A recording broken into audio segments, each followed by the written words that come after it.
Kale Ka Saag, a healthy twist to the traditional Sarson Ka Saag. Let's see how to make this. Here I have 8 cups of spinach, de-stemmed and washed thoroughly. 1 pound by weight of kale. This is frozen kale. 1 medium-sized turnip chopped into small pieces. This is approximately 1 cup. And 4 green chillies washed and the stems removed. Here I have a pan. I already have 2 cups of water that I have put to heat at medium. To this I'll transfer the frozen kale. You may use fresh kale. Kale takes longer to soften than spinach, so that is why I'm boiling this first. To this I'll add the green chilies and the turnip. Turnip also takes a little while to soften up.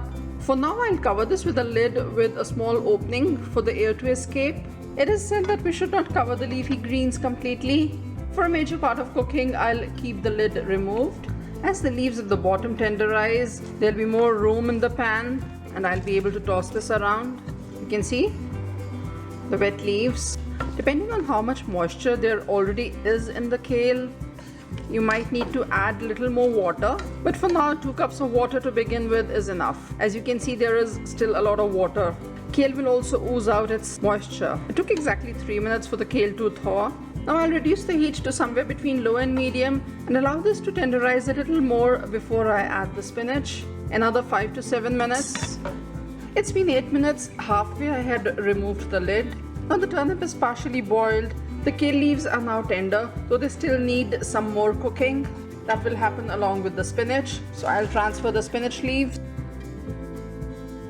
Whenever you're boiling leafy greens, start with a little bigger pan because they take a lot of volume, though later on they reduce a lot in volume.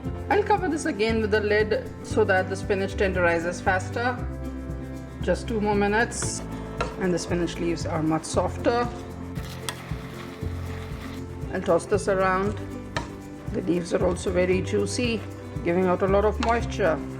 As you can see, there is still a lot of water. I don't need to add any more water. Now I leave this uncovered and cook till all the veggies are soft and tender. I'm maintaining the heat at between low and medium. Another 5 minutes and the leaves are now soft. The turnip is also tender. I'll switch off the heat and allow this to cool before I blend this. And while this cools down, I'll prepare the tempering. For the tempering, here I have 3 tablespoons ginger garlic paste, 1 medium-sized onion finely chopped, 2 medium-sized tomatoes pureed, 2 tablespoons Desi Ghee. From amongst the spices, salt, red chilli powder, Garam Masala, Turmeric powder, Coriander powder, Kasoori Methi 1.5 tablespoons, butter. Salted or unsalted is your choice. You can always adjust the salt accordingly. And 2 teaspoons sugar. Now this is entirely optional. I add sugar only to the individual portion. I'll start making the tempering.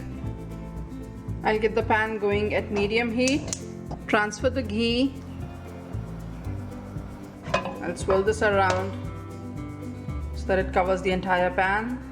To the warm ghee, I'll add the ginger garlic paste and saute this till it is light pink.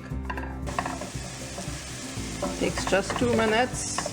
And as the ginger garlic slightly changes the color, I'll add the onions.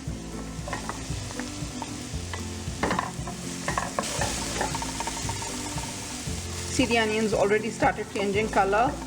It's been just 2 minutes. You have to keep a close watch while you are sauteing this.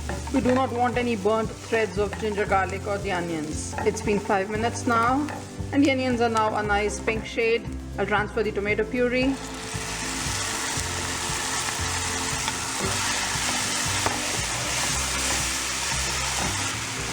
Now saute this. This will take another 5 minutes, though it's a non-stick pan, but I'll keep scraping. The tomatoes are also done now. If you start with a lot of oil or ghee, then at this stage the masala starts leaving the excess oil. But I had taken just the right amount of ghee. I'll move this sauteed masala to a side, and to this I'll add 2 tablespoons of salted butter.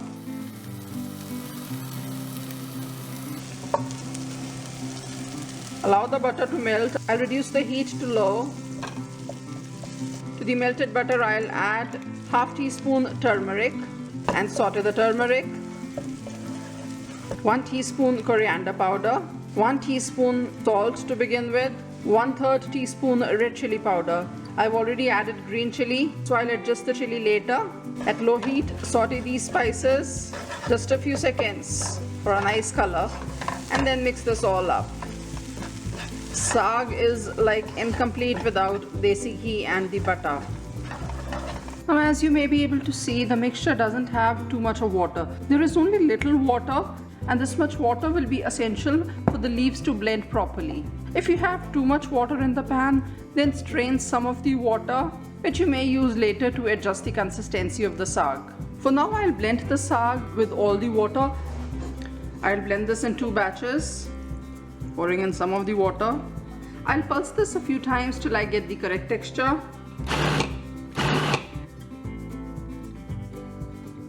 Now this is the texture that I am looking at. Not very fine and not very coarse either. Be very careful while blending. I'll switch on the heat to the pan at medium and transfer the blended leaves. Masala with the saag. The second batch is blended too. Mix everything together. It won't really take long. Our leaves were already boiled and cooked. I'll keep the heat at medium. I push the saag aside. There is no water collecting in the center. This is an indication that there is no extra water. Now I'll adjust all the spices. First of all, I'll add the Kasoori Methi. I'll crush it between my palms.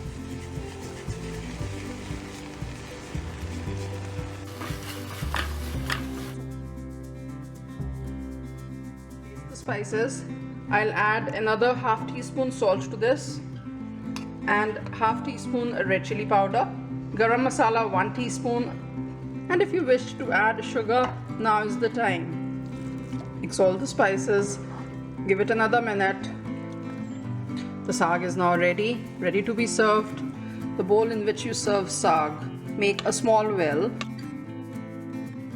Drop in yellow or white butter as per your liking.